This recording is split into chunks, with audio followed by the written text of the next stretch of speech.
Welcome back to Right Off Track, your go to place for stories of people who march to the beat of their own drum. I'm Anya Smith, and today's episode features a guest who's quite literally made a business out of paradise, Vadrine Boullé, the founder of Seychelles Retreat, or TSR for short. Vadrine is not your run of the mill entrepreneur. She began her career as a virtual assistant while studying law, only to discover her true passion lay in empowering others to grow their own businesses. From small startups to established brands, she's become a go to source for amplifying success. Now, let's talk about TSR. It's not just a travel company, it's a unique space where people come together to learn, share, and grow their businesses, all while surrounded by breathtaking beauty of the Seychelles. Imagine discussing your next big project or getting advice on scaling your business, but doing it on a beach with an amazing ocean view. But the magic doesn't end there. Vadrine and her team also offer a comprehensive planning service for anyone looking to host their own retreat. They sweat the small stuff so you can focus on the big picture. It's business made easy in a setting that's hard to beat. So buckle up as we dive into a story of a woman who's combined business savvy with an idyllic setting to create something truly unique. If Adrienne can chase her dreams and catch them, there's nothing stopping any of us from doing the same. You'll want to hear every part of this exciting journey, so let's dive in. Good morning or good evening, Adrienne. How are you? Hi, I'm doing really well. Thank you, Anya. Thanks for having me. I'm super excited to be here. I'm excited to have you here. And quick shout out to our friend Jane, who introduced us. So thank you, Jane. You've just been amazing and introduced me to incredible people like Vadrine. So yeah, it's always interesting how paths connect to incredible people. It's a small world at the end of the day when we're on social media. Yes, yes, absolutely. And it's fascinating. This is probably my favorite part of the journey is connecting with incredible people from all over the world. And so let's start with that, like around the world. Where in the world are you right now? Just to give us a little context. I know to me, I had to like, how do you pronounce Seychelles? Where is that? For people who are not familiar, let's start there. Of course. So, yes, I'm currently based in the Seychelles Islands. For our listeners who don't know, the Seychelles Islands is a group of 115 islands in the middle of the Indian Ocean. So, on the map, we are to the east of mainland Africa. We do form part of the African continent, but we are 115 islands spread quite widely across the Indian Ocean. And this is where I'm from. I was born and raised here. And we ended up moving back here during the pandemic. And from that started the Mm. retreat company, which we're going to talk about. But that's where I am at the moment. It sounds magical. And I love that you are bringing back your work to a place you grew up with. How special is that? But you did mention, so you moved away from there. And as I mentioned in your bio, you were doing law. So quite a different place from where you are today. So can you share us what got you interested in law and maybe what were some of the things that pivoted you out of that space? Yes, I love talking about this journey because I feel that it's so relatable for a lot of people to feel that they thought they were going to go into one thing and then discovered that actually this wasn't what I thought it was going to be and I don't actually enjoy it and going to something else. I had always thought I was going to be a lawyer purely because it's in the family, right? My father is a very successful lawyer here on the island. You know, we have a history of legal professionals. And so I wanted to follow in my father's footsteps. I consider him one of my heroes. And so I wanted to be a lawyer as well. And for the longest time, I also wanted to study in London. So I wanted to Mm. study at a Queen Mary in London, which is what I applied for, what I went and did essentially. So I moved to the UK in 2017 to start my law degree. And while I enjoyed studying law because I've always been very academic, there was a lot about the legal space and the corporate space that was quite a harsh reality check. Um, Mm. and there were a lot of things that I found that I disagreed with that didn't feel like the path I wanted to go down. And so it was actually while I was in law school that I had continued a travel and lifestyle blog that I'd been running for a little while. And essentially, I had the best of both worlds. So I was doing my law degree and starting my online business, running my travel and lifestyle blog at the same time. And so I slowly began to be pulled towards the potential of the online space, which is where my online career began. That's amazing. And you mentioned this beautiful element of your dad inspiring you.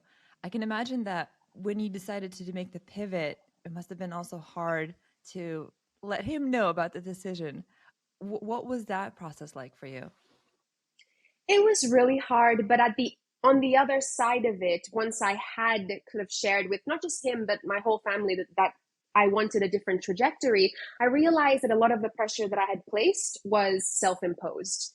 You know, while I had thought that I was going to be this big disappointment and I was ruining a family legacy or whatever, my parents were actually really supportive, and I think parents of a certain generation always do the best they can with what they know. I think every parent does that for their children. And so they wanted the best for me based on what they knew, and they didn't know the online space, as most people still don't fully understand it. But they were really supportive, and I recognized that a lot of the pressure that I felt was a lot of pressure that I'd put on myself. That's I'm so happy to hear that. I know not everybody gets that reaction, and I'm sure it was still really hard, even having supportive Mm, background. And were there challenges for you personally? Going from I'm sure it doesn't. You don't get a law degree in a day. There's a lot of sacrifices I'm sure you have to do to get to that place in the beginning. So, what was it like maybe going from feeling I sacrificed all this to more of maybe, oh, I built up all this and I can use it somewhere else? Like, what was that mental process from going from like this big goal dream that you achieved and then realizing, mm. maybe it's something different for me? Yeah, I think about halfway through my degree, I like to say it this way: I stopped doing the degree for other people and I started doing it for myself because I like to finish things that I start. And so when I realized, okay, I know I'm not going to go into law, but I'd really like to finish the degree again because I am quite academic. I enjoy studying, I enjoy learning. And so I said, I'm going to finish my degree because I've worked so hard already and I enjoy the subject matter. Um, and I had really essentially created my 5 year plan. I knew that I was going to finish my degree. And as soon as I finished my degree, I would go full time with my business. And I say lucky, but it was luck with a lot of hard work. By the time I graduated, I had positioned myself to go full time. I was financially able to support myself through my business full time by the time I graduated. So it was a lot of hard work balancing both, but I was very intentional about what I wanted and I really worked towards that. And is there anything that, I don't want anybody here to be like, oh, well, why even bother getting a law degree? Why even see it through? It's such a time commitment, investment. So, were there things that you took away from the degree that helped you now running a business? Of course, there were so many life skills that I took from being at university, communication skills, negotiation skills, the ability to be in a room and present your case to different people, the ability to research, the ability to write. There's so much that I think people could take from any degree, but a law degree specifically, that's what I took away from it. And having an understanding of the legal systems is very helpful in business in any context, in contracting, in pricing negotiations. So, and my experience at university formed a lot of who I am today, in the sense that had I not been in London, I don't know if I would have had the chance to travel as much as I did throughout Europe. I don't know if I would have had access to other things that I had access to in London, like the culture, the people that I met. And so I don't believe in regretting things in my life. I'm very proud of what I accomplished with my degree, and I think I can take a lot of what I did during those years into the rest of my life.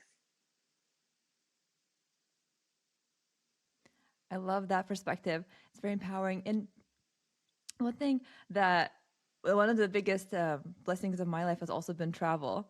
And I always also have the perspective everything happens for you and not to you. And for example, like I got laid off recently, and that perspective could have been like, oh, this was such a bad thing that happened to me. I feel really bad for myself. And I had obviously all those emotions that were even physical manifestations of stress and anxiety. But then trying to see like what is the positive outcome of this, and even if I'm doing something very new, I'm not starting from zero. To your point, you have all these skills that you bring, and that's a very empowering perspective to go to, as opposed to like, oh, I'm starting from zero. I have nothing to bring to the table. Why will it even matter? To no, I'm actually building from the ground up, and I'm making these steps and everything that the soft skills that I grossly undervalued earlier on. I was like, oh, like, well, I can talk to people, I can connect with people. Like, who cares? And really, you realize how much those things really matter. Is that a bird? That's It was a beautiful. lizard, a gecko. Oh my gosh, that's amazing. If you listen to that, wow, I don't ever hear anything like that. That's incredible. So I love your perspective because it reinforces that, like, whatever journey you have, even though it's not ideal, like I think oftentimes we have these grand goals and they never quite manifest how you want them to. And what's Mm, funny? My a friend the other day said that all success is out of mistakes, and I thought like a failure and success is all a mistake. And I was like, oh, that's provocative. What do you mean by that? My friend El Tava, he's on the podcast too if you want to listen to him, but he mentioned that oftentimes success isn't like we knew we were going to get there, how it exactly worked out. It kind of happened and we were happy about the outcome, so like, oh, that was a success. But oftentimes it's not exactly how we planned it. It's more like we got there through preparation. So I thought that was really interesting, and that's a good perspective to also balance out that sense of like failure. I didn't get quite like how mm. I wanted to. And then you mentioned that while you were in your law degree, you decided to start blogging and created this path for yourself that led to this incredible opportunity. What got you even thinking about, blogging and all these other endeavors while you're super busy and achieving this great goal? Well, the story goes a little bit further back than 2017. I actually started blogging in 2014. I must have been maybe 15, I don't know, 16 if my math is right, either 2014 or 2012. I always mix up. I think it might have been 2012 actually.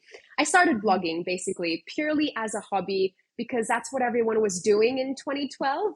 Tumblr blogs, WordPress blogs, and I fell in love with it. My blog was about I wrote book reviews, and so I did it completely for free as a hobby. And from that, I learned so much about creating content Mm. online. So I always tell people I've been creating content online for over 10 years.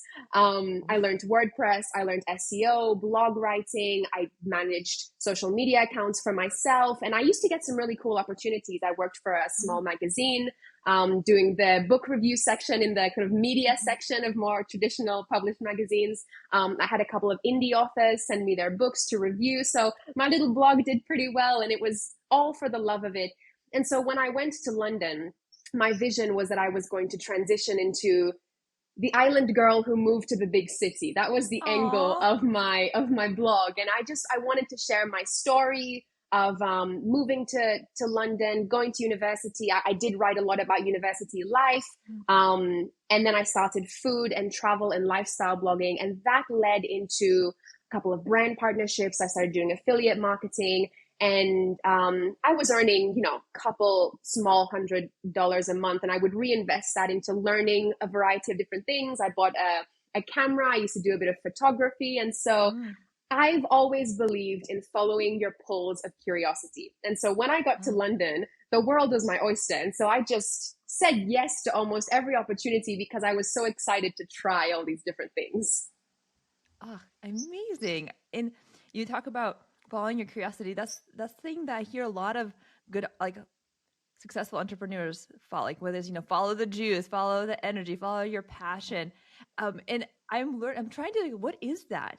Like, is it just you follow the energy of the day? Is it just like, how do you, I'm trying to balance out, like, getting overwhelmed with like, what is the right strategy? Because entrepreneur, there's so many things you could be learning. So as Mm. somebody who has been able to manage things successfully, now started a business, do you have any advice for people? Like, I feel like I have so much to learn, and I'm not sure if it's my passion or that juice or so just a crazy desire to try to tackle it all. Like, how have you learned to balance and follow that right energy?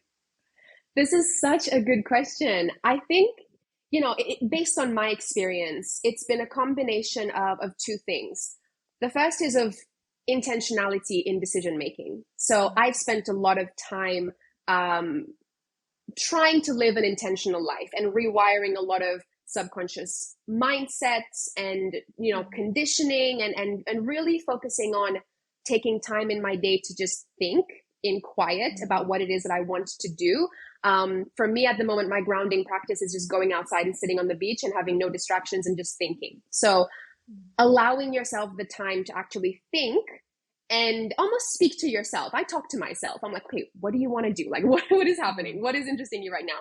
And then the second part of that is recognizing that you can have everything and you can try everything, but you probably can't have it all at once. So pick Mm. something.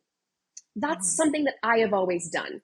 I've reflected, I've made my lists of things that I want to do, all the things that most people would do.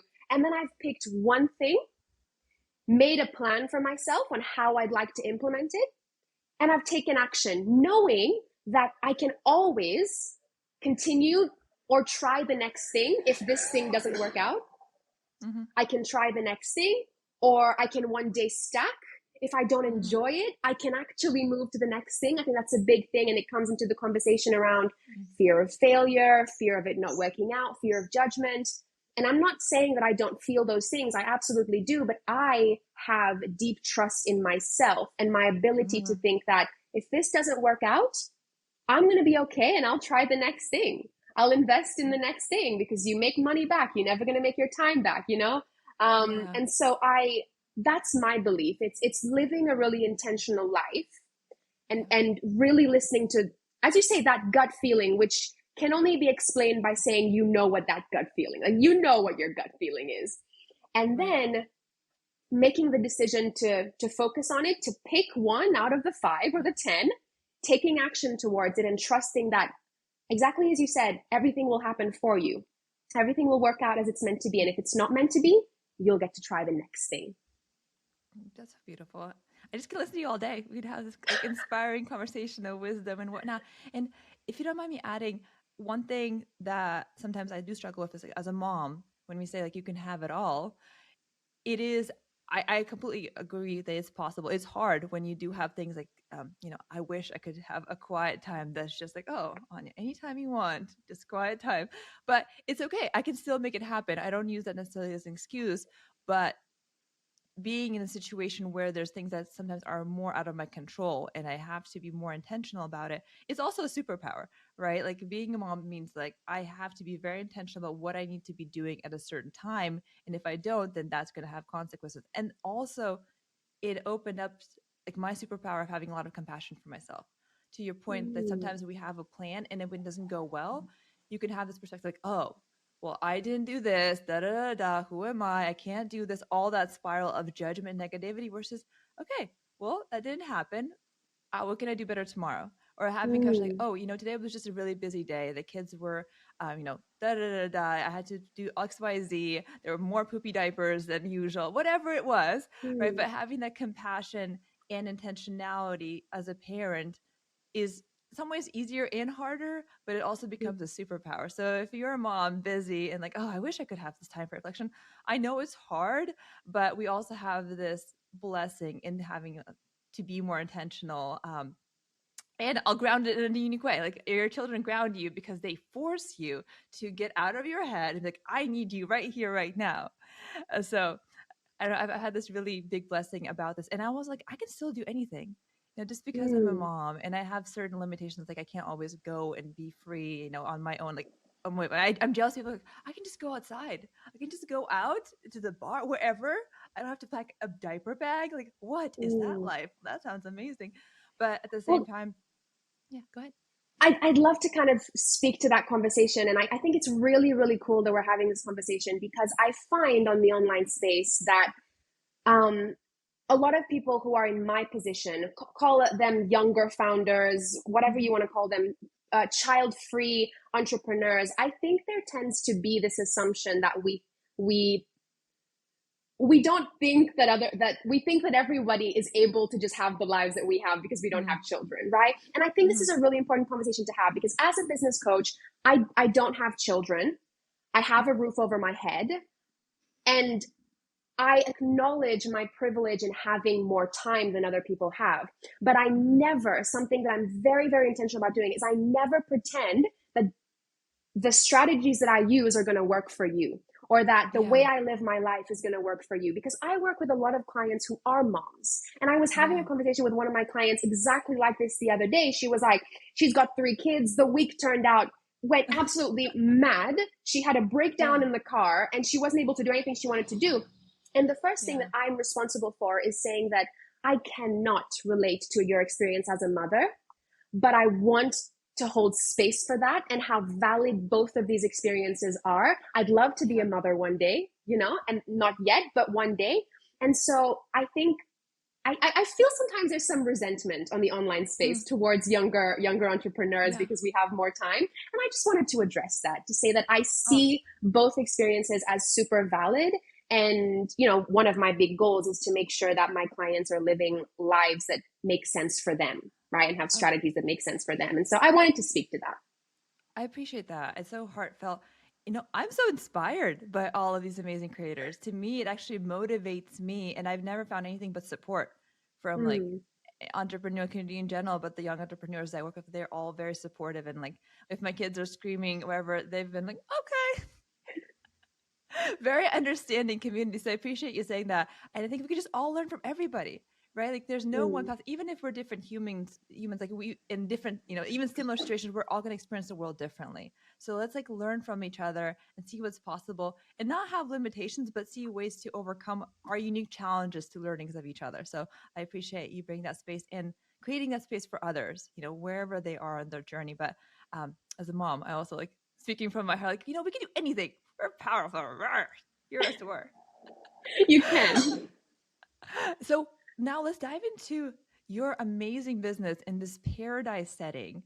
Can you explain like what does it feel like to be on one of these not resorts, I guess it's going to be more of a professional getaway in a paradise. What does that look like, feel like, smell like? Can you describe that to us so people who maybe aren't there right now can't attend?